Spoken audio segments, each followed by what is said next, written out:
Halo, selamat malam pemirsa. Presiden Prabowo Subianto menghadiri langsung pertemuan perdana Board of Peace atau Dewan Perdamaian di Washington DC, Amerika Serikat.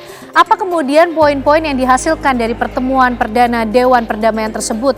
Apa pula peran dan tugas Indonesia di Dewan Perdamaian tersebut? Pemirsa, kami akan membahasnya untuk Anda di Apa Kabar Indonesia Malam bersama saya Kenan. Dan saya Windy Welintoria. Pemirsa, kami juga akan memberikan alternatif menu berbuka puasa untuk Anda yang akan dikabarkan oleh rekan-rekan kami di beberapa lokasi. Langsung saja kita mulai Apa Kabar Indonesia Malam berikut ini.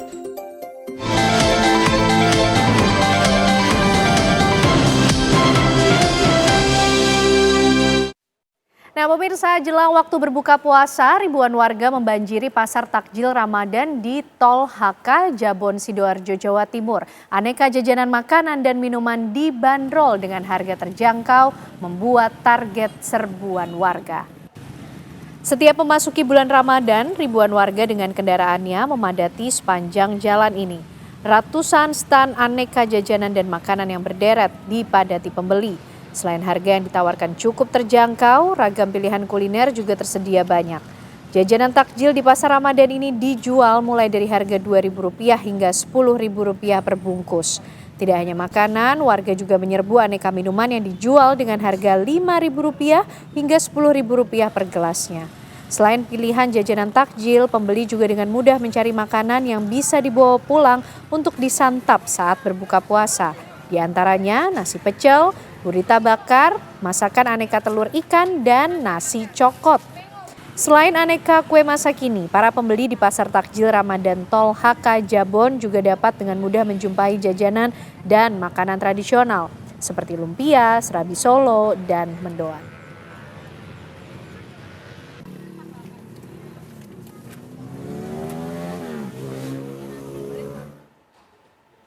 Kawasan Pusat Dakwah Islam Pusdai Jawa Barat di Kota Bandung menjadi destinasi perburuan jajanan takjil di setiap bulan Ramadan.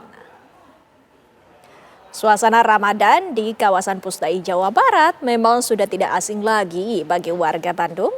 Sejak pukul 2 siang hingga menjelang waktu berbuka, warga mulai berdatangan untuk berburu aneka takjil. Beragam pilihan tersedia mulai dari minuman segar, es buah, kolak, aneka gorengan, hingga berbagai menu makanan berat untuk berbuka puasa. Lapak-lapak pedagang berjejer rapi di sepanjang jalan menciptakan suasana yang semarak. Tak jarang warga datang lebih awal karena khawatir kehabisan menu favorit. Tingginya minat pembeli membuat para pedagang takjil dadakan merasakan berkah Ramadan karena omset penjualan bisa meningkat hingga 2 kali lipat dibandingkan hari biasa.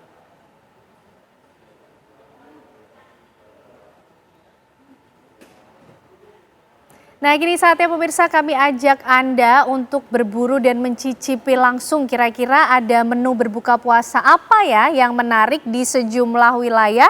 Kami ajak Anda bergabung dengan rekan-rekan kami. Ada Wanasari di Medan, Sumatera Utara dan juga Celia di Pasar Senen, Jakarta. Kita coba cari tahu dulu di Medan ada menu berbuka puasa yang menarik apa, Wanasari? Silakan. Ya, Kian Ana, Windy dan pemirsa, setiap memasuki bulan suci Ramadan ada tradisi yang selalu dirindu-rindukan oleh masyarakat Kota Medan dalam menghabiskan selama tradisi di bulan suci Ramadan. Saya berada di Masjid Raya Al-Mansyun Medan. Di sini ada sebuah tradisi yang tak lekang oleh waktu. Sudah ada puluhan tahun tradisi menikmati menu berbuka puasa dengan menu bubur sup.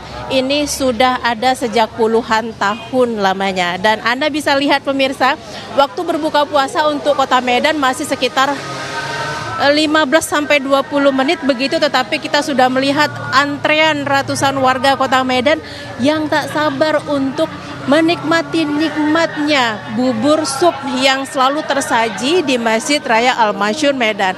Mereka datang dari berbagai daerah, dari Kota Medan maupun dari luar kota untuk menikmati tradisi yang turun-temurun sudah ada sejak zaman Kesultanan Delhi.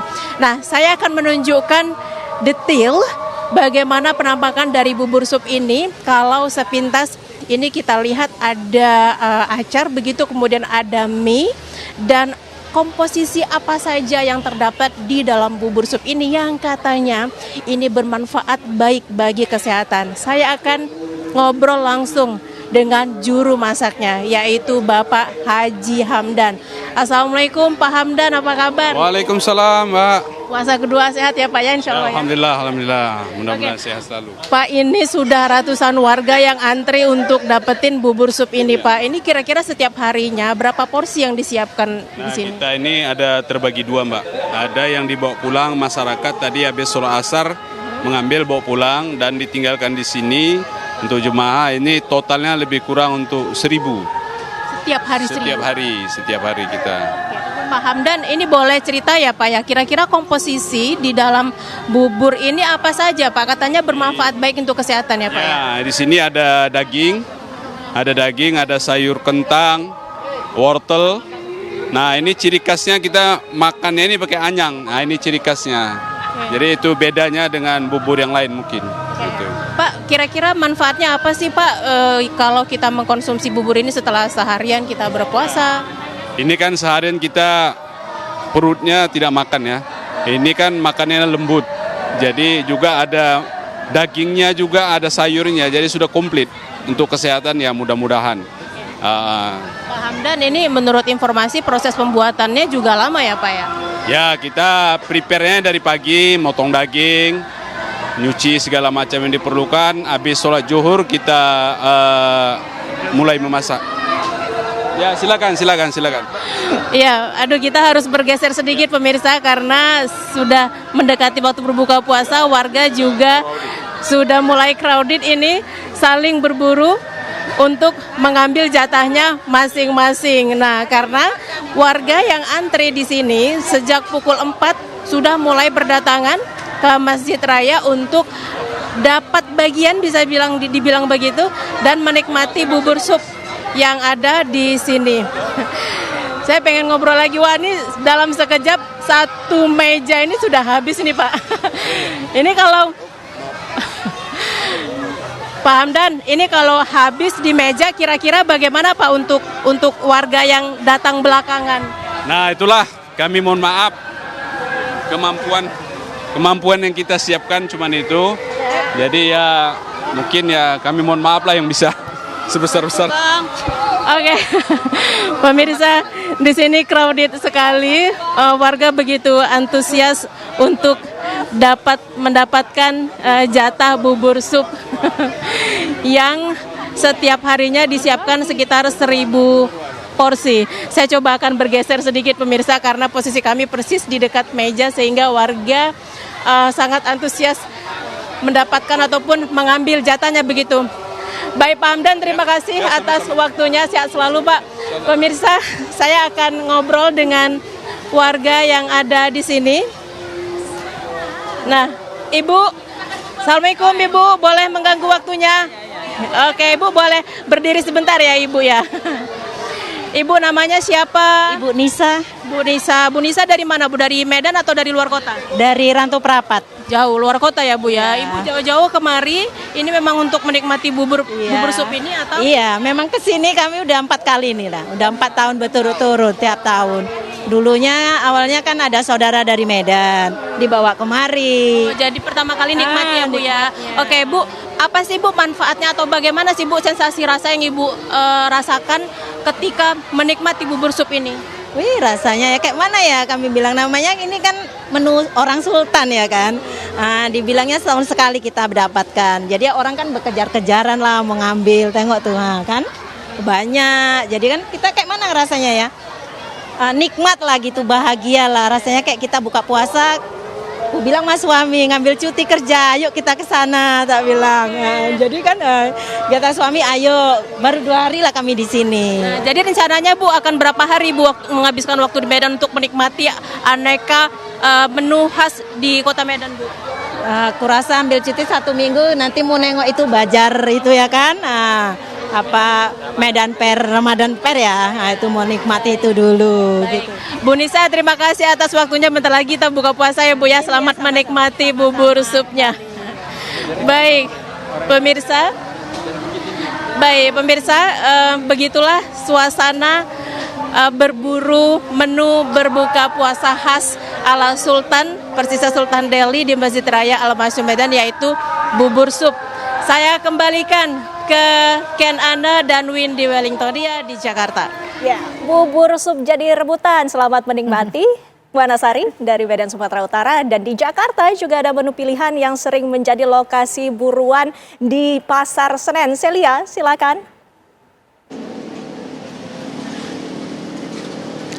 Baik, selamat berbuka puasa untuk Windy, Ken Ana dan juga pemirsa. Sambil kita berbuka puasa, kita minum dulu yang seger-seger es teh manis biar tambah manis harinya. Jadi saya mau minum dulu ya pemirsa. Lega sekali sudah berbuka puasa, tapi tampaknya kalau cuma minum es teh manis kurang biasa. Jadi kita harus cobain juga makanan yang ada di belakang saya. Nasi kapau Sabana-Bana di Senen, Jakarta Pusat. Lauknya kira-kira ada apa saja di sini? Kita coba lihat satu persatu. Ternyata ada sop daging. Waduh, sop iga. Sop iga. Saya langsung dikoreksi sama masnya nih. Ternyata ini adalah sop iga yang lengkap juga, ada beragam lobak di dalamnya juga. Wah, ini seger sekali. Nanti kalau untuk berbuka puasa, sebelum nanti saya sendok satu persatu ke piring saya mau lihat-lihat lagi nih yang lain.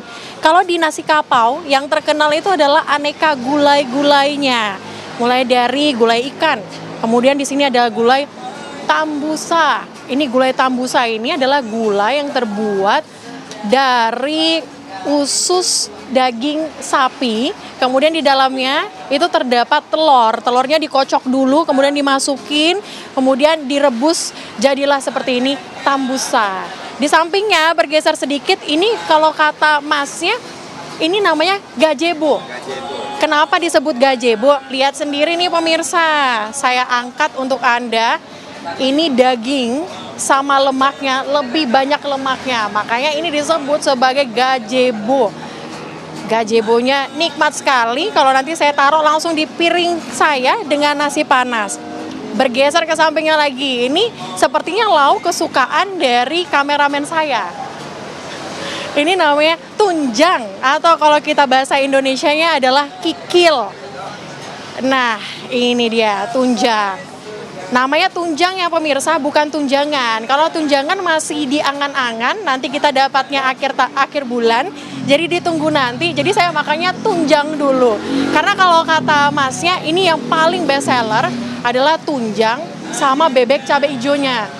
Kameramen saya Yohanes Billy akan tunjukkan kepada Anda bagaimana lezatnya bebek cabai hijau yang ada di nasi kapau Sabana-Bana di Senen, Jakarta Pusat.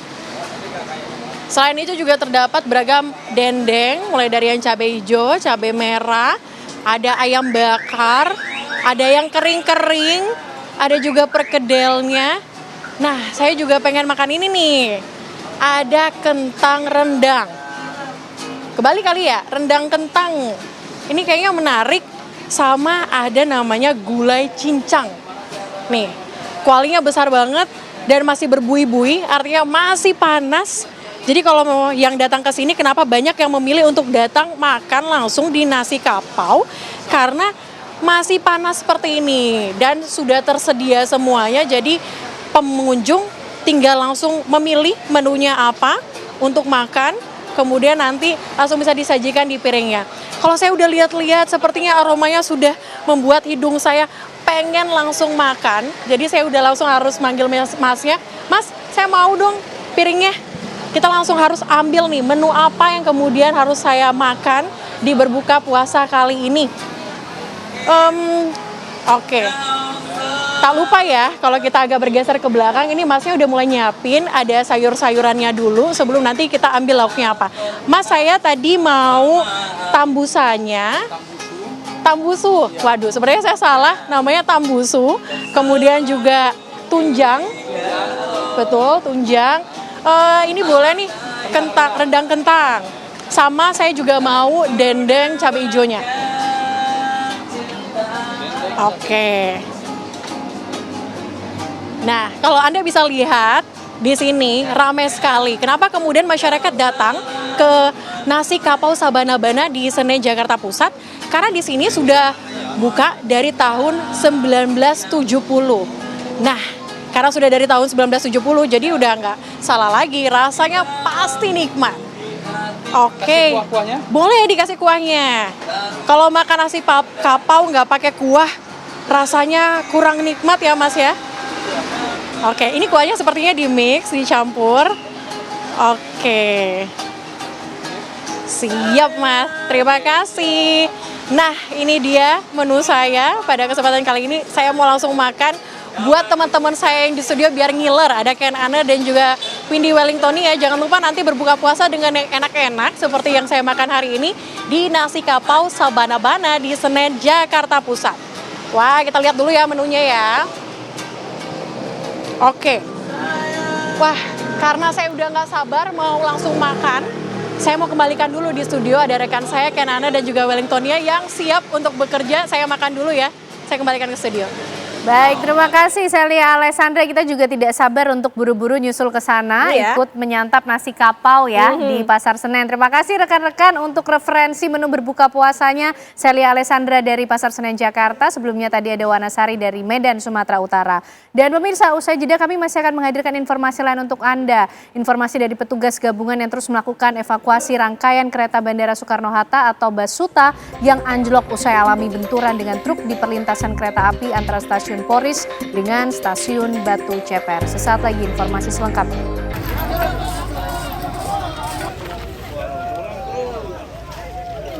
Petugas gabungan terus melakukan evakuasi rangkaian kereta Bandara Soekarno-Hatta atau Basuta yang anjlok usai mengalami benturan dengan truk di perlintasan kereta api antara stasiun Poris dengan stasiun Batu Ceper. Petugas gabungan terus melakukan evakuasi rangkaian kereta Bandara Soekarno-Hatta. Penanganan difokuskan pada pemindahan bagian depan kereta yang anjlok ke perlintasan kereta mestinya. Siang tadi perjalanan komuter lain masih mengalami gangguan. Sejumlah perjalanan komuter lain Tangerang Duri hanya beroperasi sampai stasiun Rawabuaya. KAI Komuter juga membuka layanan pengembalian dana 100% bagi penumpang yang telah membeli tiket komuter lain Basuta di stasiun terdampak.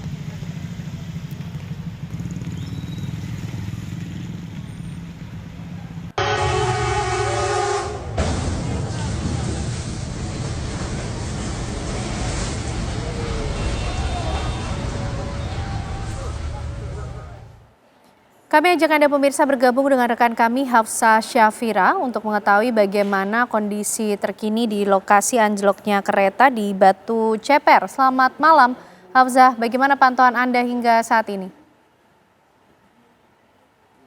Ya, selamat malam Anda, Windy dan juga pemirsa. Setelah 10 jam melakukan evakuasi terhadap kereta api bandara yang tadi pagi menyemper truk pembawa skoci pada pukul 6 pagi tepatnya di stasiun Poris. Untuk kondisi terkini di stasiun Poris ini sendiri sudah berangsur normal, di mana memang rangkaian 2 rel ini sudah dapat dioperasikan dan sudah dilewati oleh KRL baik dari Duri ke arah Tangerang maupun sebaliknya.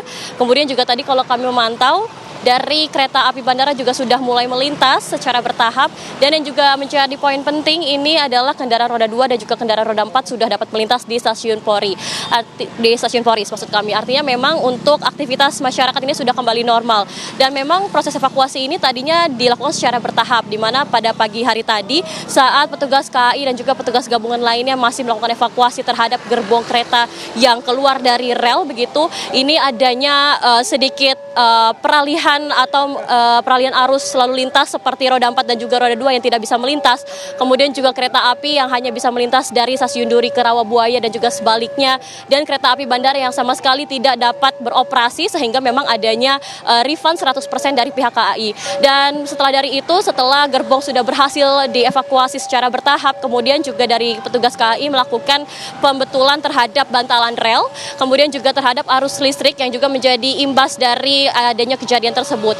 Kejadian pembetulan rel kereta tadi dilakukan sekitar 2 jam pada pukul 15.00 waktu Indonesia Barat, sehingga pada saat pembetulan rel dilakukan operasi pelewatan kereta hanya dalam satu rel, sehingga memang adanya pergantian alur begitu maksud kami, dan memang membuat adanya hambatan ataupun telatan kereta dari masyarakat. Selain daripada itu juga untuk arus lalu lintas tadi sore masih belum dilewati, namun terkini terkhusus pada pukul 17.00 waktu Indonesia Barat semua rangkaian evakuasi sudah selesai dilakukan, sehingga memang dari pihak KAI sudah mulai melakukan operasi terhadap kereta dari Duri ke Tangerang dan juga sebaliknya, kereta bandara juga sudah melintas, dan juga kendaraan lalu lintas seperti roda 4, roda 2 ini sudah mulai dapat melintasi atau melewati stasiun Polisi ini sendiri. Tadi memang kalau kami melihat dari rekaman CCTV ataupun video amatir di mana kereta pada pagi tadi menabrak sebuah truk yang mengangkut skoci, ini memang terlihat sangat kencang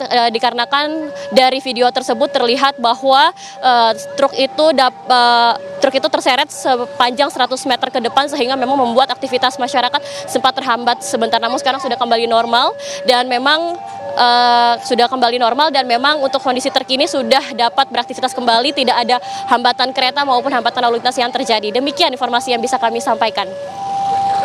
Hafsa Syafira mengabarkan dari lokasi kereta anjlok di Batu Ceper, Tangerang, Banten. Selamat bertugas kembali. Pemirsa, jalan rusak dan berlubang yang dibiarkan menganga menjadi jalur maut karena mengancam nyawa para penggunanya. Kasus kecelakaan akibat jalan rusak yang menelan korban jiwa masih terus terjadi. Ya, lantas kepada siapa para korban mencari keadilan? Bagaimana aturan hukum atas kasus-kasus kecelakaan karena jalan rusak yang terus berulang? Selengkapnya dalam Ulas Utas, jalur maut dibiarkan, pejabat bisa dipidana.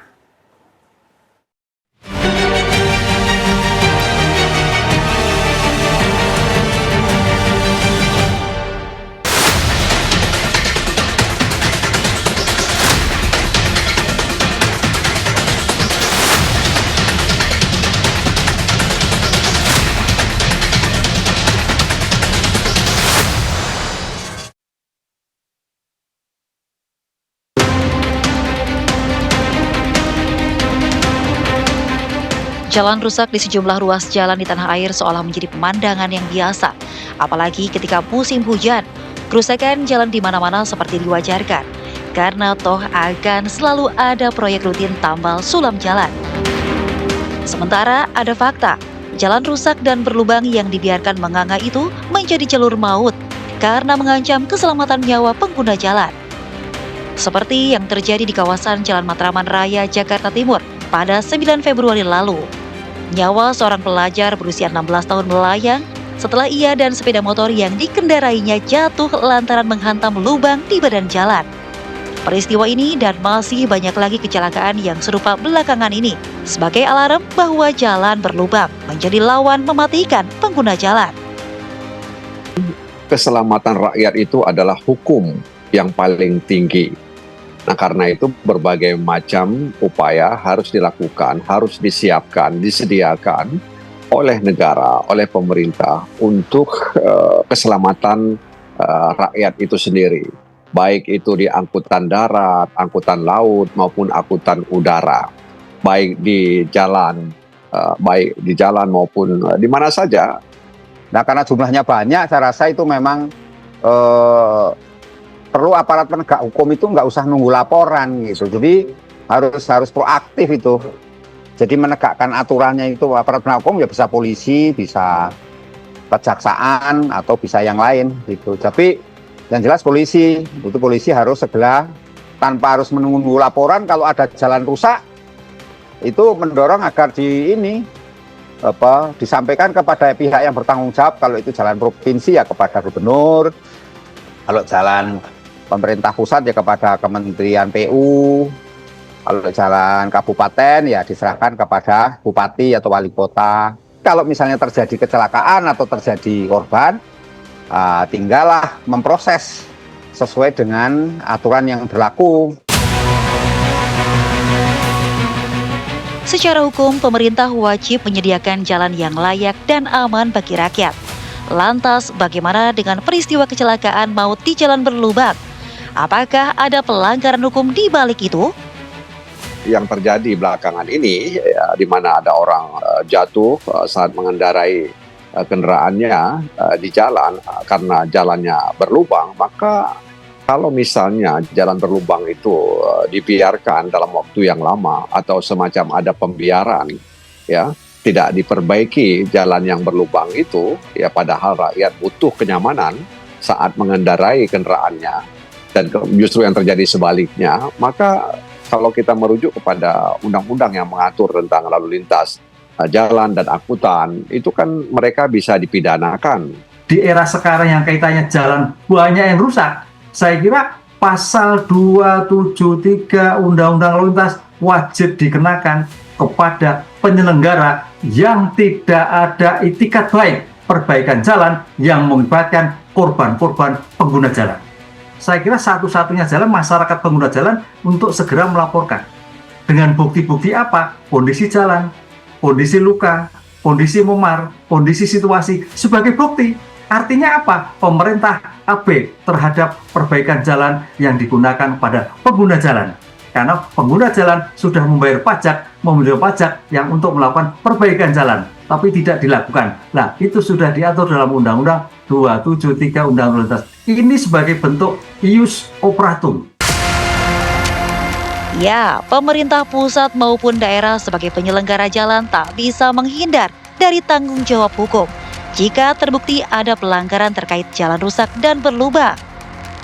Ancaman hukuman pidana 5 tahun penjara atau denda maksimal 120 juta rupiah menghadang jika ada korban meninggal dunia akibat pembiaran terhadap jalan rusak. Karena buktinya jelas, TKP-nya jelas, penegak hukumnya jelas. Di situ ada kepolisian, polisi lalu lintas. Subjek hukumnya jelas, siapa penyelenggara jalan adalah pemerintah. Kalau itu jalan kaitannya jalan provinsi, berarti gubernur. Kalau itu jalan kaitannya kabupaten, bupati. Kan gampang. Sudah ditentukan di dalam pasal 273 ayat 1 Undang-Undang Lalu Lintas Jalan, siapa subjek hukum adalah pemerintah. Pemerintah pusat dan pemerintah daerah sebagai penyelenggara jalan. Perbaikan jalan sebenarnya telah menjadi proyek rutin di hampir setiap daerah. Pemerintah pusat juga telah menggelontorkan anggaran pembangunan infrastruktur ke daerah, meskipun belakangan ada pemotongan jatah untuk daerah. Namun tampaknya ada yang perlu dievaluasi agar pembangunan jalan tak seperti proyek tambal sulam.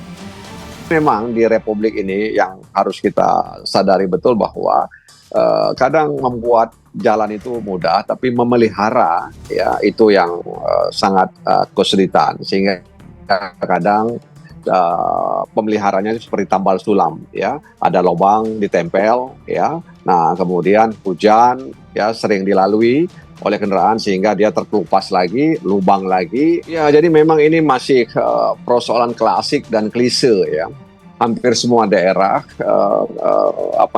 membutuhkan ya infrastruktur jalan yang baik ya, dan memang itu kan kewenangannya sudah diatur dalam undang-undang ya lalu lintas, jalan raya ya, dan juga angkutan umum ya, bahwa ada tanggung jawab nasional pemerintah pusat, ada tanggung jawab provinsi, dan juga ada tanggung jawab kabupaten kota ya. Tapi memang ini nggak berjalan dengan baik. Jadi alokasi dana untuk membenahi jalan-jalan yang rusak atau membangun jalan yang baru memang itu tidak cukup dananya. Nah, karena itu harus menjadi perhatian pemerintah.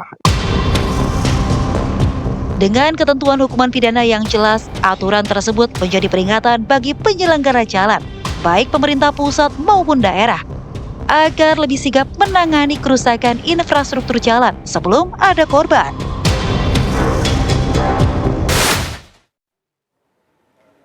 Pemirsa, Presiden Prabowo Subianto menghadiri langsung pertemuan perdana dari Board of Peace atau Dewan Perdamaian di Washington DC, Amerika Serikat.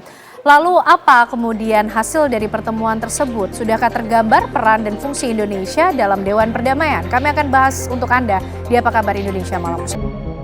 Kamis 19 Februari, Presiden Prabowo menghadiri pertemuan perdana Board of Peace yang digelar di Washington DC, Amerika Serikat. Presiden Prabowo menilai pentingnya pertemuan ini untuk mengimplementasi keberlanjutan gencatan senjata di Gaza. Ini merupakan pertemuan resmi pertama Dewan Perdamaian yang dibentuk untuk menangani implementasi dan keberlanjutan gencatan senjata di Gaza. Presiden selalu menekankan jika keterlibatan Indonesia sebagai upaya untuk terus merintis jalan menuju solusi yang nyata dan abadi bagi isu Palestina. Dalam pertemuan, Indonesia bahkan mendapatkan tawaran sebagai wakil komandan pasukan internasional menjaga stabilitas keamanan di Gaza. Apakah dalam pertemuan ini sudah tergambarkan peran dan tugas Indonesia dalam Dewan Perdamaian? Bagaimana sikap Indonesia untuk menjalankan mandat BOP bersanding dengan Israel yang masih tetap melakukan serangan di Gaza? Ya, pemirsa, Presiden Prabowo Subianto menghadiri langsung pertemuan perdana dari Board of Peace atau Dewan Perdamaian di Washington DC, Amerika Serikat. Sejumlah poin juga sudah dihasilkan dari pertemuan perdana ini. Lalu apakah Indonesia juga sudah mendapatkan gambaran seperti apa peran dan fungsinya di Dewan Perdamaian? Malam hari ini kita akan membahasnya bersama dengan sejumlah narasumber yang sudah ada di Apa Kabar Indonesia. Malam hari ini ada Mas Ahmad Fuad Fanani, tenaga ahli utama KSP. Selamat malam, Mas Fuad. Sehat ya, Mas Fuad? Alhamdulillah. Sehat. Terima kasih malam hari ini sudah hadir di Apa Kabar Indonesia Malam. Tentunya langsung juga dari Bandung hadir Pak Tengku Reza Syah, pengamat hubungan internasional dari Unpad. Pak Reza, apa kabar? Kabar baik, terima kasih Terima undangannya. kasih malam hari ini juga sudah bergabung bersama kami di Apa Kabar Indonesia Malam. Terima kasih. Dan juga pengamat politik kita Mas Agung Baskoro. Mas Agung, apa kabar? Baik, Mbak Ken. Baik ya, sehat. Oke. Alhamdulillah. Mas Fuad, apakah dengan menghadiri pertemuan perdana Board of Peace, Dewan Perdamaian, Pak Presiden sudah punya gambaran betul tentang apa yang akan menjadi peran dan fungsi Indonesia nanti? Dengan kehadiran Pak Presiden, saya kira Pak Presiden udah punya gambaran karena itu bergabungnya Indonesia dalam Board of Peace itu udah dipertimbangkan matang dan itu bagian dari rangkaian panjang diplomasi Indonesia di luar negeri yang udah dicanangkan oleh Pak Presiden semenjak beliau diangkat menjadi Presiden 20 Oktober 2024 dan ini juga bagian panjang dari komitmen Indonesia untuk memerdekakan Palestina. Oleh karena itu, kalau kita lihat di ke belakang, Pak Presiden sudah menyampaikan pada pidatonya di Majelis Umum PBB tanggal 23 September 2025 bahwa Indonesia sangat mendukung two-state solution. Indonesia juga berkomitmen untuk kemerdekaan Palestina dan Indonesia ingin melangkah lebih jauh lagi dengan ikut mengirimkan pasukan ke Gaza dan wilayah konflik yang lainnya dan itu disambut dengan pembentukan Board of Peace yang salah satunya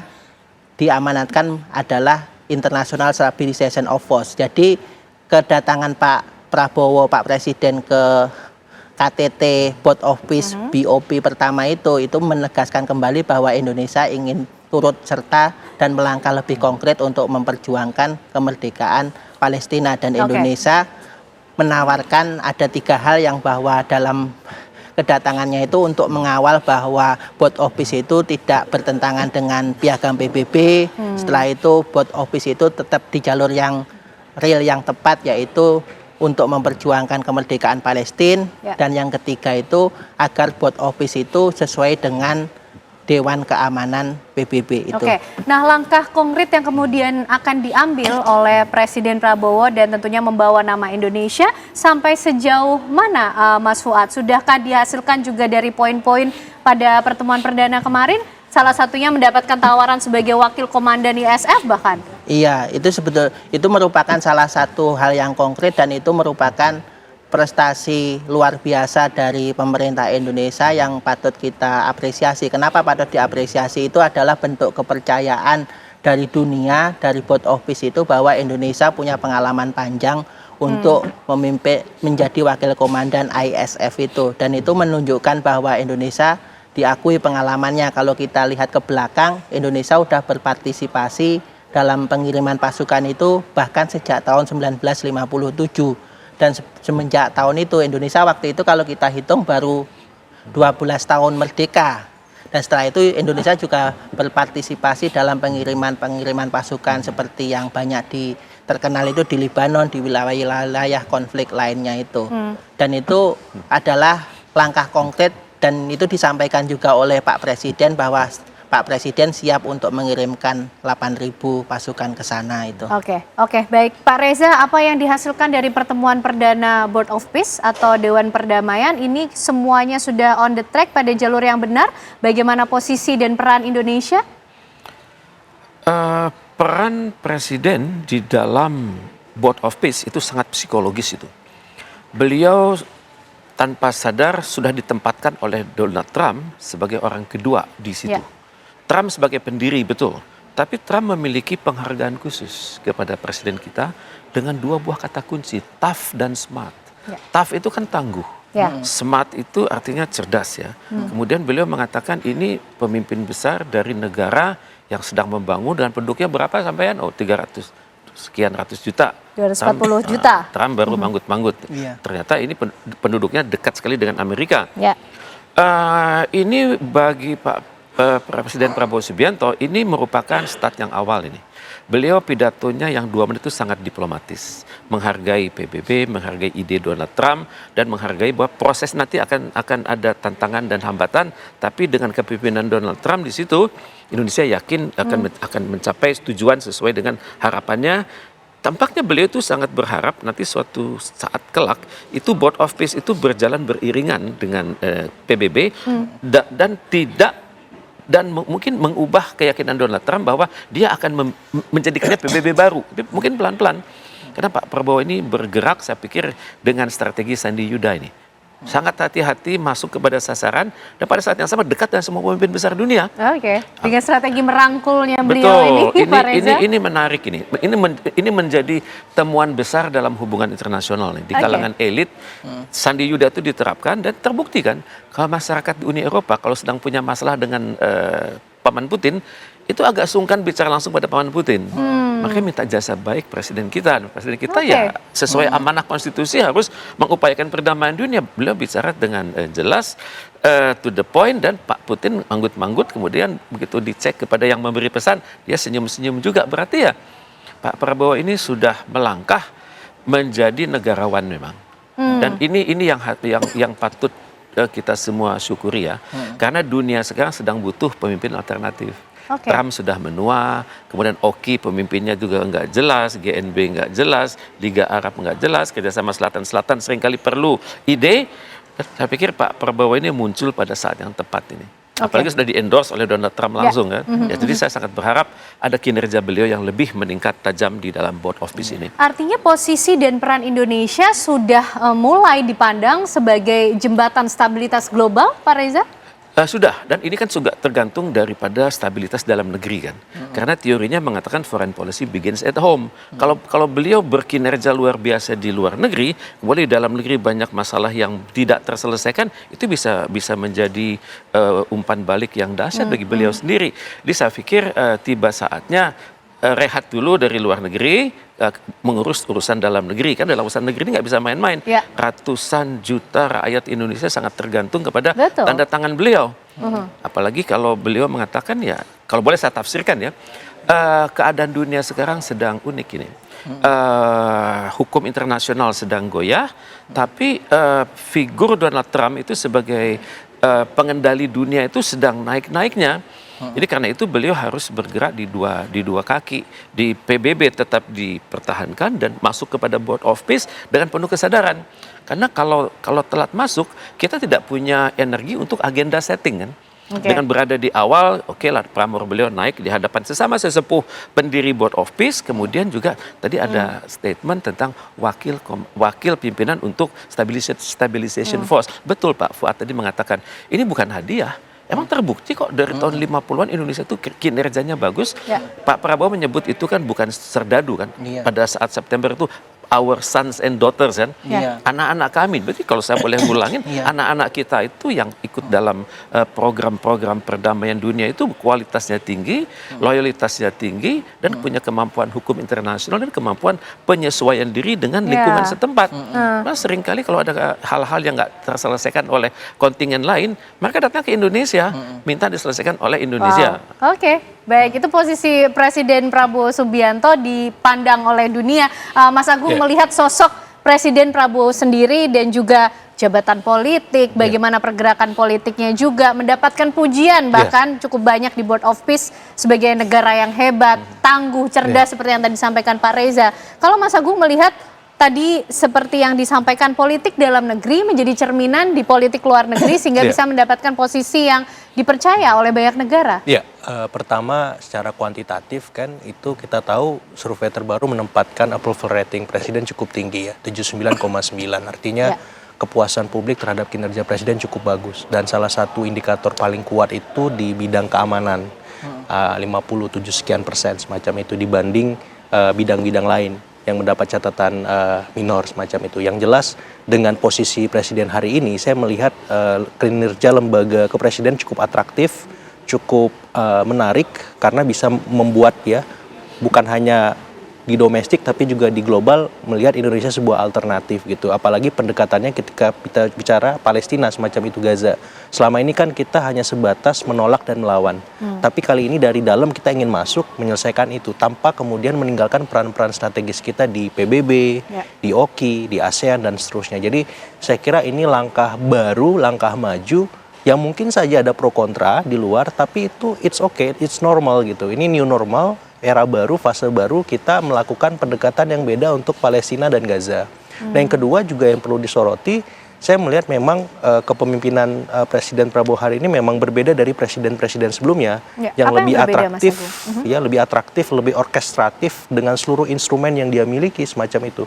Kita masuk Board of Peace iya, tapi kita juga tetap di PBB, kita juga dihormati di BRICS, kita menjadi tamu penting di banyak event negara seperti di Perancis, kita jadi tamu pertama yang mendapat defile, di India, di Tiongkok, dan beberapa negara besar lain. Menurut saya itu bukan hal yang biasa.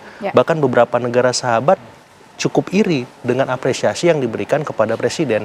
Jadi maksud saya kita objektif saja melihat bahwa pamor politik dalam negeri kita dengan rangkulisme itu aman, tapi politik luar negeri kita kalau bahasa Pak Prabowo itu kan good policy neighborhood ya, menjadi tetangga yang baik dan itu terpraktekkan juga dengan ciamik menurut saya dan kita harus bisa melihat sisi-sisi itu supaya kita semakin optimis bahwa Indonesia bisa berperan lebih optimal, terlepas ada pro kontra, terlepas ada catatan-catatan minor, kita perbaiki bersama-sama seperti itu. Oke, artinya kehadiran Presiden Prabowo di pertemuan perdana Dewan Perdamaian sudah melangkah lebih jauh dari awal yang cuma menolak atau melawan, sekarang betul-betul ada tindakan nyata. Nah, teknisnya akan seperti apa sih implementasinya? Karena kemudian sudah menjadi ada tawaran sebagai wakil komandan ISF, ada pasukan perdamaian yang akan dikirimkan, seberapa banyak dan seperti apa? Kami hadirkan untuk Anda jawabannya usai jeda pemirsa.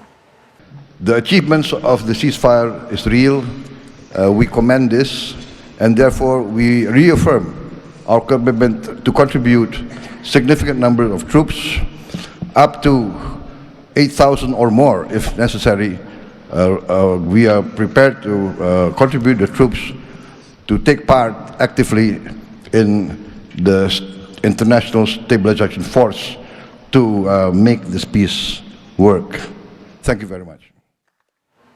Baik, itulah pemirsa komitmen yang disampaikan Presiden Prabowo Subianto dalam pertemuan perdana Dewan Perdamaian. Mas Fuad sudah begitu yakin nampaknya dari yang disampaikan oleh Pak Presiden, 8.000 pasukan untuk tahap awal untuk ikut bergabung dalam pasukan stabilitas internasional ini. Iya, sebetulnya saya mau menceritakan gini, sebetulnya semenjak Pak Presiden menyampaikan pidato di PBB dan komitmen beliau untuk kemerdekaan Palestina itu ditindaklanjuti oleh kementerian-kementerian dan lembaga, dan pada tanggal 19 November kantor staf presiden mengadakan rapat koordinasi dengan mengundang lembaga-lembaga terkait, ada Kementerian Luar Negeri, Kementerian Pertahanan, TNI, Polri, BIN, Bappenas, Kementerian Keuangan dan sebagainya. Karena Pak Presiden adalah panglima tertinggi dan pemimpin kita, oleh karena itu mereka sudah menyiapkan itu tahapan-tahapannya. Dan jadi secara persiapan TNI, Polri dan sebagainya sudah siap. Waktu itu menunggu mandat dari PBB dan mandat itu didapatkan pada tanggal 17 November ketika PBB, Dewan Keamanan PBB mengeluarkan UNSCR 2803 itu pada tanggal 17 November. Dan Pak Kementerian Luar Negeri pun membuat kaveat-kaveat apa saja pasukan perdamaian itu. Ada kekhawatiran beberapa pihak bahwa pasukan perdamaian itu ketika diterjunkan itu akan ada konflik dengan orang-orang Hamas, orang Palestina, jadi tidak sesuai dengan tujuan semula untuk memerdekakan Palestina. Tapi Kementerian Luar Negeri dengan lembaga-lembaga yang lain sudah membuat aturan-aturan apa saja dari pasukan perdamaian itu. Di antaranya adalah bahwa pasukan itu bukan untuk demilitarisasi dan bukan, dan itu non combat juga. Jadi pasukan perdamaian itu ditujukan terutama untuk perlindungan masyarakat sipil, yang kedua untuk membantu rekonstruksi Gaza di sana, terus yang ketiga itu untuk membantu masyarakat di sana terutama untuk pemulihan, dan yang keempat itu melakukan pendampingan terhadap polisi-polisi yang ada di Palestina itu. Jadi secara garis besar Pak Presiden sebagaimana dalam pidatonya tetap berpegangan bahwa tujuan pengiriman pasukan itu terutama untuk perlindungan masyarakat sipil. Tentu saja masyarakat sipil yang dilindungi tidak hanya orang Palestina, tentu saja orang Indonesia sendiri. Makanya tadi yang disampaikan Pak Teuku Reza Shah bahwa kita sudah punya pengalaman panjang pengiriman pasukan perdamaian itu. Sama seperti pasukan-pasukan Garuda yang sebelumnya juga dikirim ke wilayah-wilayah konflik, akan sama sepertinya pasukan yang dikirim ke Gaza, Palestina? Sampai sekarang masih sesuai dengan yang disampaikan Pak Presiden bahwa itu akan dalam waktu 1 sampai 2 bulan mendatang. Sampai saat ini ada soal pematangan itu karena nanti menyesuaikan dengan Dewan Keamanan PBB dengan aturan-aturan Board of Peace sendiri dan dalam rule of engagement itu sendiri. Jadi jangan Pak Pemerintah dan Pak Presiden sudah menegaskan bahwa itu jangan sampai, dan Pak Menlu juga jangan sampai bertentangan dengan Dewan Keamanan dan Piagam PBB itu. Oke. Baik Pak Reza, bergabungnya Indonesia ke Dewan Perdamaian ini kan menimbulkan banyak respon ya di tengah masyarakat, khususnya di Indonesia juga mempertanyakan bagaimana peran dan fungsi Indonesia di Dewan Perdamaian, bagaimana juga Israel ikut tergabung, padahal kita juga tahu bagaimana sama ini Israel terus menyerang wilayah Gaza dan Palestina. Bagaimana Presiden Prabowo bisa menyampaikan mengenai hal ini pada Indonesia untuk meyakinkan rakyat Indonesia bahwa misi yang dibawa Indonesia ini adalah misi yang mulia, yang benar? Dalam berbagai pengamatan saya, Pak Prabowo kan mengatakan bahwa masuknya beliau ke dalam Board of Peace itu karena kepentingan nasional Indonesia. Sebagian masyarakat menganggap kita akan kejebak dong, ditarik oleh Amerika Serikat dan situ ada Israel. Apalagi nanti secara alfabetis Indonesia dan Israel itu bersebelahan. Tapi Pak Prabowo datang dengan idealisme ya. Apalagi masyarakat Palestina seperti yang saya dengar langsung dari Bapak Alwi Shihab itu minta Indonesia berada di situ. Karena terus terang masyarakat Palestina itu walaupun berada di kitaran negara-negara Arab, negara-negara yang mayoritas Islam dan mayoritas Islam, itu mereka tahu bahwa hanya Indonesia yang benar-benar mengerti mereka. Jadi Palestina bahkan sampai mengatakan mohon dalam semua forum internasional yang membahas kami, mohon ada Indonesia di situ begitu. Jadi Pak Prabowo ini datang dengan membawa idealisme dari tujuan kita mendirikan negara Indonesia ini. Pada saat yang sama juga membawa amanah konstitusi kan. Konstitusi dibawa, kemudian secara tradisi kita ini kan non-alignment kan, bebas aktif kan. Tapi di bawah beliau ini tampaknya ada satu kata kunci baru nih, bebas aktif dan kreatif. Jadi kreatif menjaring kerjasama internasional, tapi tetap kita berada di jalur tengah, bebas aktif. Ada kita dan berada di situ. Memang mau nggak mau kita akan ketemu dengan Israel kan. Tapi kita nggak berarti harus nguwongke Israel, nggak perlu. Kita sama-sama di situ dan penghargaan Donald Trump kepada Pak Prabowo itu luar biasa itu. Berulang-ulang dikatakan kata kunci yang sama, walaupun kadang-kadang dengan ada nuansa-nuansa bahasa Sundanya itu heroi, joke ya. Tapi intinya itu masuk kelihatan dari mimik muka Donald Trump sangat butuh Indonesia berada di situ. Karena Indonesia ini kan mewakili banyak ini. Penduduk muslim terbesar dunia. Kemudian keorganisasian kita konsisten dari tahun 55 sampai sekarang. Kemudian beliau sendiri secara pribadi diterima oleh semua pemimpin dunia. Semua pemimpin dunia tuh kalau ketemu beliau rasanya kok bukan baru kenal gitu. Seperti sahabat lama begitu Pak Reza. Betul. Jadi ya kita berharap besar ada banyak manfaat penting bagi dunia dan juga bagi Indonesia dengan keberadaan beliau di Board of Peace ini. Nah ini nanti giliran Mas Agung yang menjawab seberapa besar sih manfaat bagi dunia dan juga Indonesia dengan kehadiran Presiden Prabowo, termasuk apa makna di balik jokes atau pujian-pujian yang disampaikan oleh Presiden Donald Trump kepada Presiden Prabowo. Dijawabnya nanti Mas Agung, usai jeda kami kembali untuk Anda. Alhamdulillah tadi berjalan dengan baik, lancar ya. Kita lihat kemajuan-kemajuan yang sudah dicapai. Sementara saya kira aliran bantuan makan, bantuan kebutuhan rakyat Gaza, saya kira tertinggi selama berapa tahun. Bagi kita, the only long-lasting solution is a two-state solution. Tapi kita juga tegaskan bahwa kita berusaha keras, dan kalau secara real, saya lihat rencana-rencananya sangat besar, dan jauh kondisi dan masa depan rakyat Gaza akan jauh. Yaitu spirit yang dibawa oleh Presiden Prabowo Subianto, termasuk laporan langsung ya mungkin kepada masyarakat Indonesia yang bertanya-tanya tentang misi apa sih sebetulnya yang dibawa oleh Presiden Prabowo ke Dewan Perdamaian atau Board of Peace. Tapi Mas Agung kembali tadi mungkin bisa menjawab soal sejauh mana sih kemudian manfaat ini bagi Indonesia dan juga bagi dunia, termasuk juga ketika kita harus memberi makna terhadap berbagai pujian ataupun mungkin juga tawaran atas posisi wakil komandan ISF. Tidak main-main, Mas Agung. Betul. Jadi kalau di komunikasi politik itu ada tafsiran komunikasi ketika tadi Donald Trump bilang Pak Prabowo orang yang cerdas ataupun tangguh. Nah, saya coba mengartikan low konteksnya itu ya beliau beneran cerdas secara personal.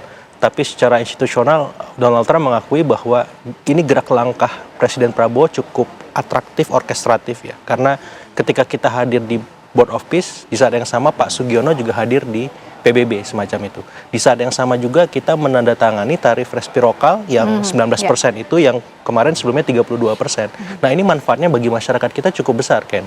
Kenapa? Karena dengan 19% itu dan beberapa komoditas menjadi 0% misalkan, itu membuat ya 4 juta masyarakat kita tidak terdampak langsung. Bahkan diakumulasi 20 juta masyarakat lainnya lewat keluarga yang 4 juta tadi juga mendapatkan insentif positif dengan tarif 19% dan beberapa komoditas menjadi 0%, apakah itu kakao, sawit, ya, kemudian manufaktur, bahan-bahan untuk pembuatan pesawat dan seterusnya. Saya kira itu salah satu manfaat besar bagaimana ketika di survei kemarin approval rating cukup bagus 79,9, tapi ada catatan minor soal ekonomi yang baru 35,5. Jadi ketika ada perjanjian ini harapannya bisa memberikan stimulus positif kepada ya bidang ekonomi kita supaya angkanya lebih baik lagi semacam itu. Itu yang pertama. Yang kedua, kalau lo konteksnya soal tangguh karena Pak Prabowo kan dari latar belakang militer, tapi di saat yang sama juga kita masyarakat juga diajak untuk berpikir strategis gitu. Gimana melihat geopolitik, geostrategis dunia yang hari ini sangat rentan, penuh ketidakpastian.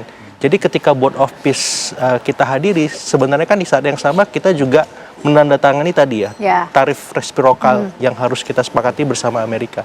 Artinya apa? Kita nggak bisa melihat satu masalah global itu dengan kacamata hitam dan putih, dengan kacamata benar dan salah saja. Tapi harus benar-benar berpikir utuh, komprehensif, bahwa salah bertindak, salah bersikap ini bisa berdampak panjang bagi Indonesia sebagai sebuah negara bangsa dan kedaulatan masyarakat kita sesungguhnya semacam itu. Termasuk untuk Palestina juga kita berpikir satu nafas.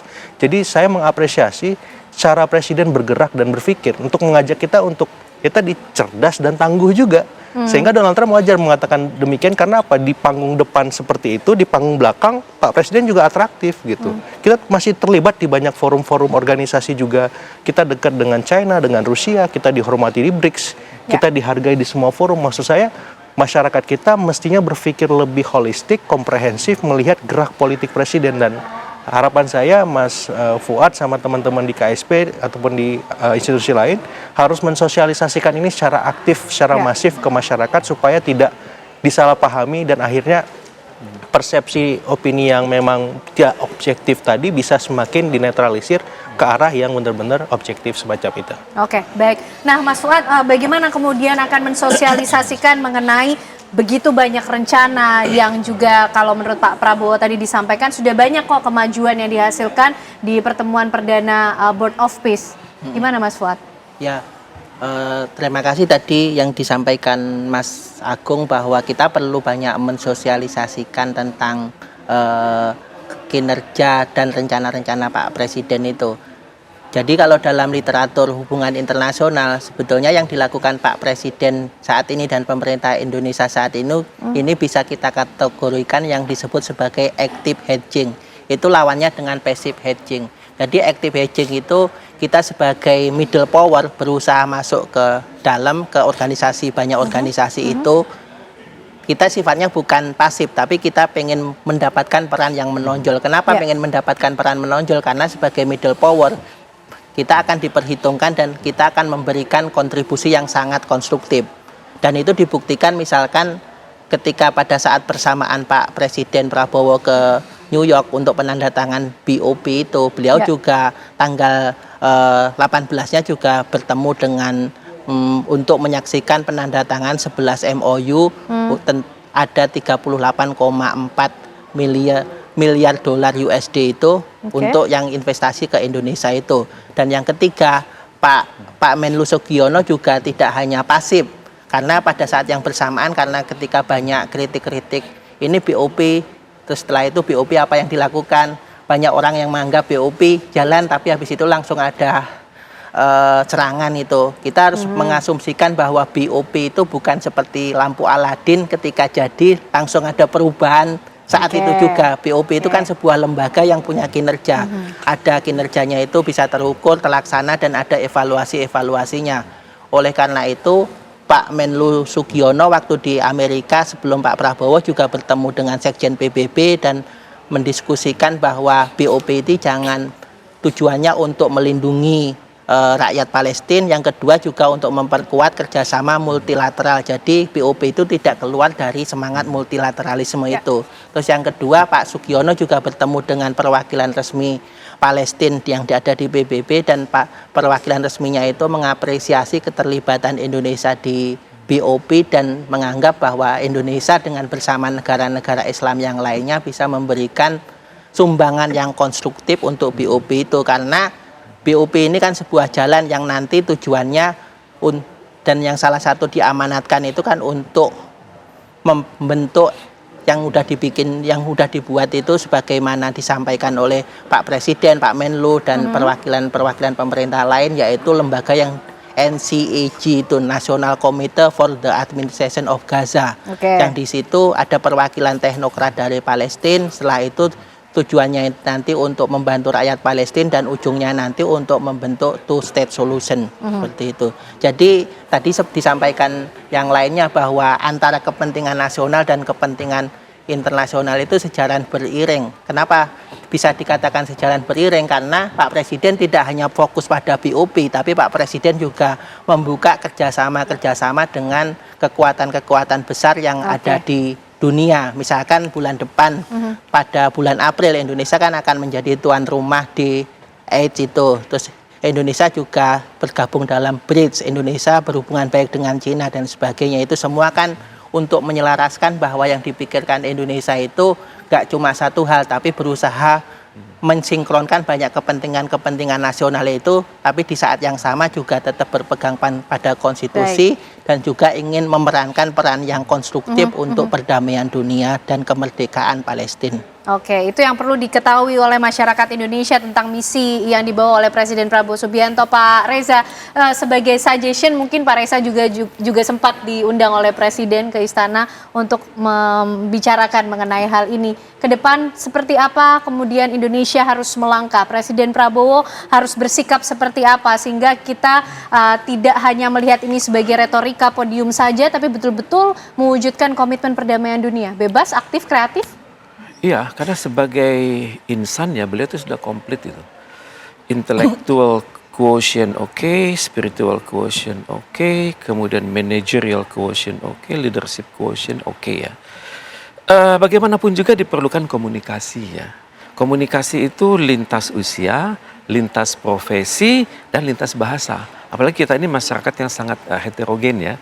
Kalau saya lihat dari umur ya, lingkungan saya itu ada generasi istilahnya itu baby boomers, lahiran tahun 40-an, ada akhir tahun 60-an, generasi X, ada generasi Y tahun 70-an, 80-an, generasi Z adalah milenial, dan sekarang ada generasi alpha kan. Ini kadang-kadang kalau kita berhubungan dengan generasi alpha, itu saya harus mikir, apakah saya yang kepinteran atau mereka yang kepinteran gitu. Dan juga hubungan lintas generasi itu kan menyangkut juga cara berpikir kan. Kalau generasi saya, generasi yang awal-awal itu selalu berpikir proses, hati-hati, kenali lingkungan ya Pak ya. Lingkungan, kenali input, conversion, output. Sebelum output keluar itu harus matang dulu, cek dan recheck. Ya. Tapi generasi yang muda ini speed itu, kecepatan itu sangat penting. Jadi siapapun juga dalam manajemen negara ya, bukan hanya pemerintah Indonesia, itu komunikasi itu harus penting, transparansi itu penting, karena tuntutan sekarang adalah pemerintahan itu harus good governance, tata kelola yang baik, responsibility, accountability, fairness, transparansi itu sudah merupakan tuntutan. Jadi kalau pemerintah dimanapun juga tidak sadar akan hal itu, masih berpikir dengan cara berpikir yang lama, itu akan kelindes itu. Dan itu akan sayang kalau pencapaian sudah bagus dilakoni dengan sangat hati-hati. Ini kalau komunikasinya terbatas itu akan menjadi generasi muda itu bisa menginduknya pada komunikasi yang datang dari luar. Ini bahaya sekali kalau masyarakat melihat negaranya lewat prisma negara lain. Waduh, itu bahaya sekali itu. Oke, tentu kita tunggu kemajuan-kemajuan lain dari Dewan Perdamaian atau Board of Peace yang juga diupayakan oleh Indonesia untuk terwujudnya gencatan senjata jangka panjang di tanah Palestina. Terima kasih Bapak-Bapak semuanya sudah hadir malam hari ini. Mas Fuad, Pak Reza, Mas Agung, terima kasih. Sehat selalu semuanya. Usai jeda pemirsa, apa kabar Indonesia Malam masih akan kembali hadir menemani Anda bersama dengan Windy Wellington.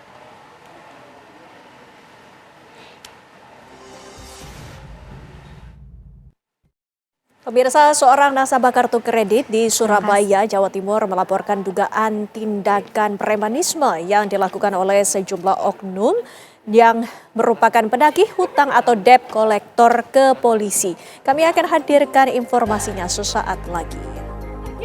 Menteri Keuangan Purbayayudi Sadewa melakukan efisiensi karena masih banyak anggaran yang diajukan tidak jelas. Periode ini pemerintah berhasil memangkas anggaran hingga mencapai 60 triliun rupiah. Karena beberapa anggaran yang diajukan yang nggak jelas. Pesta di mana, pembukaan acara apa, rapat itu kan sudah kita sisir, kita kurangin tuh. Mungkin sekitar kita dapat 60 triliun. Nanti ke depan kita lihat lagi, ada nggak yang masih ngaco. Misalnya beberapa departemen yang anggarannya besar kita akan lihat. Kalau emang dipakai sesuai aturan dan emang dampaknya ke ekonomi besar, kita diamin. Tapi kalau emang dampaknya cuma sedikit-sedikit, mau show off aja, bahwa dia anggarannya banyak, kita akan potong. Jadi efisiensi itu bukan asal potong semua 5%, enggak. Cuman kita lihat aktivitasnya apa, misalnya pesta-pesta di hotel ya kita coret, rapat di hotel 10 kali kita kurangin 5 kali, kan masih bisa kayak gitu. Bukan mematikan hotelnya, tapi membuat anggaran dipakai lebih efisien. Pemirsa, seorang nasabah kartu kredit di Surabaya melaporkan dugaan tindakan premanisme yang dilakukan oleh sejumlah oknum penagih utang atau debt collector ke pihak kepolisian. Nasabah tersebut mengaku kerap mendapatkan teror dari debt collector saat melakukan penagihan kredit macet yang dialaminya. Pemirsa, inilah rekaman pengawas atau CCTV yang merekam sejumlah oknum penagih utang mendatangi sebuah toko perhiasan milik seorang nasabah kartu kredit yang memiliki kredit macet salah satu bank swasta. Pan Yudianto Hartanu, nasabah kartu kredit salah satu bank swasta, mengaku mendapatkan teror dan intimidasi dari oknum debt collector saat melakukan penagihan hutang. Khawatir aksi premanisme itu terus terjadi, Pan Yudianto melaporkan kejadian tersebut ke Polrestabes Surabaya. Selain melaporkan ke pihak kepolisian, Pan Yudianto juga menyurati Otoritas Jasa Keuangan dan Bank Indonesia terkait adanya praktik intimidatif dalam proses penagihan utang oleh oknum debt collector.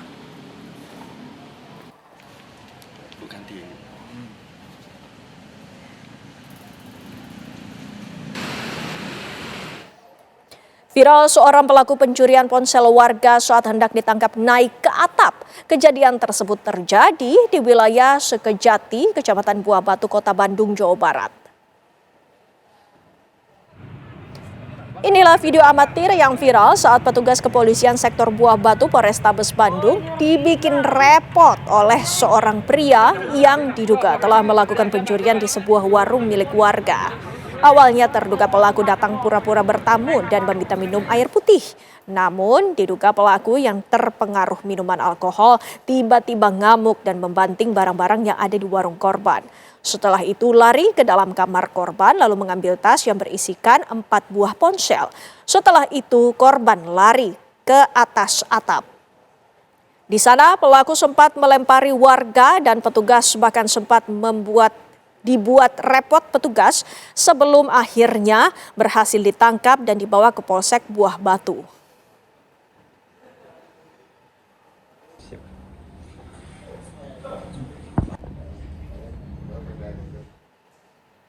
Akibat luapan Sungai Cikarang Bekasi Laut, perumahan Nebraska Terrace di Kecamatan Sukawangi, Kabupaten Bekasi, Jawa Barat kembali terendam banjir. Sejumlah warga perumahan Nebraska Terrace, Desa Sukamekar, Sukawangi, Kabupaten Bekasi mulai meninggalkan rumah masing-masing saat genangan banjir mulai memasuki permukiman mereka sejak Jumat pagi. Arus banjir terus memasuki permukiman seiring meningkatnya debit air Kali Cikarang Bekasi Laut yang meluap ke permukiman warga dengan ketinggian air mencapai 70 cm. Banjir yang merendam perumahan Nebraska Terrace ini merupakan banjir yang ke-6 kalinya sejak awal tahun 2026. Pihak pengembang perumahan pun melakukan perbaikan tanggul permukiman demi mengurai dampak banjir tersebut.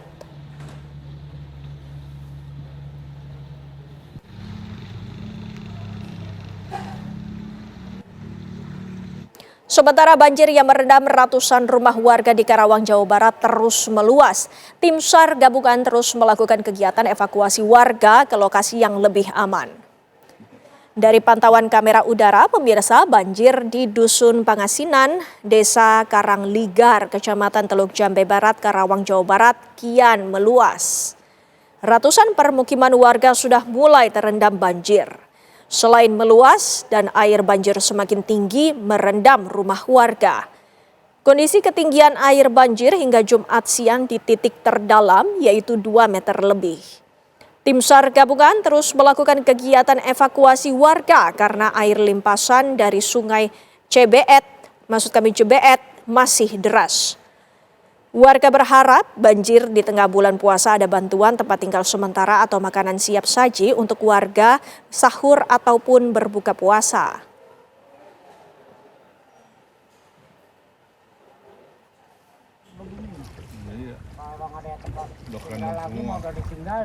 Hujan deras serta luapan Kali Kerukut membuat ratusan rumah di Jalan Wijaya 1, Gang Langgar, RW 03, Petogogan, Jakarta Selatan terendam banjir setinggi 1 meter pada Jumat pagi.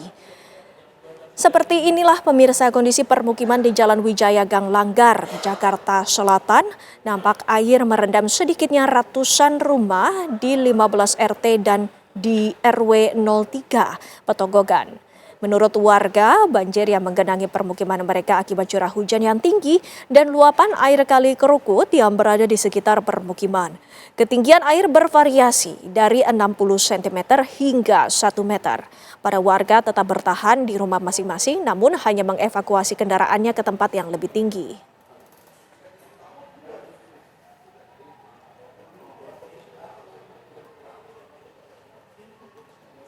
Pemirsa, kabar tadi sekaligus menutup perjumpaan kita di Apa Kabar Indonesia Malam. Saya Windy Wellingtonia. Dan saya Kenana pemirsa serta teman-teman yang bertugas di Apa Kabar Indonesia Malam pamit undur diri. Sesaat lagi program One on One akan hadir untuk Anda. Terima kasih, selamat malam.